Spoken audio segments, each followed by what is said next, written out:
É por isso que o seu braço continua flácido, mesmo você fazendo um exercício potente para o tríceps, como o tríceps corda. A maioria das mulheres vai fazer o tríceps na corda e faz essa extensão total do cotovelo e tende a marcar a mão aqui nas coxas. Dessa forma, você está fazendo errado. Para de fazer isso e vem fazer o certo.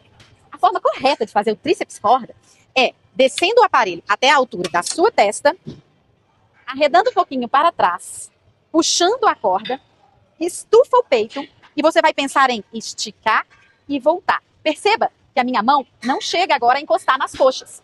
Você vai deixar subir, estica, dobra, estica.